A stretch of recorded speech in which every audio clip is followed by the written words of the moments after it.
saya Zara Aiduning Tias dari kelas 10 PPLG 5 absen 31 SMK Telkom Purwokerto. Dalam video kali ini saya akan mempraktekkan dan sedikit menjelaskan tentang perubahan fisika dan perubahan kimia. Simak video penjelasannya ya. Pertama, kita perlu siapkan nasi yang masih fresh, lalu kita diamkan selama 2 hari, maka nasinya akan membusuk dan bau. Jadi, perubahan ini termasuk perubahan kimia karena dia nasi yang sudah membusuk tersebut tidak dapat kembali lagi menjadi nasi yang fresh. Yang kedua, kita siapkan 1 roti, kita biarkan selama berhari-hari. Cukup lama ya teman-teman, otomatis roti tersebut akan berjamur, dan jika lebih lama lagi, roti itu akan membusuk.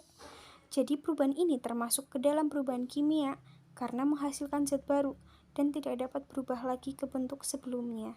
Next, kita membutuhkan lilin dan gula di sendok secukupnya. Kemudian kita taruh sendok di atas lilin. Otomatis, gula tersebut akan meleleh menjadi karamel.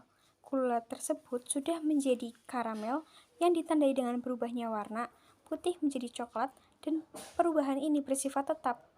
Perubahan gula menjadi karamel termasuk perubahan kimia. Jadi, dapat ditarik kesimpulan bahwa perubahan kimia adalah perubahan suatu zat yang menghasilkan zat baru.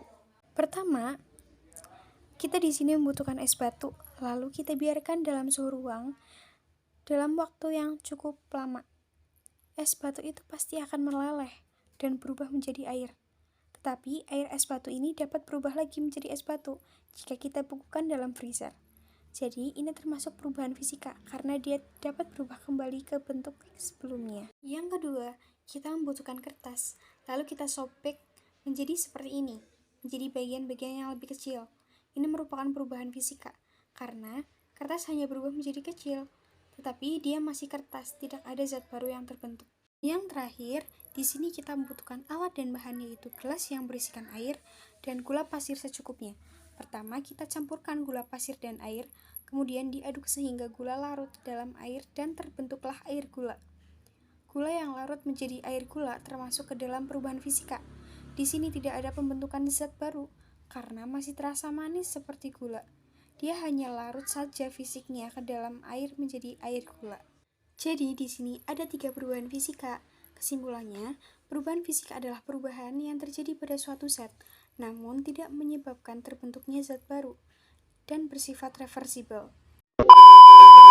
Nah, jadi sampai sini dulu nih penjelasan dari saya.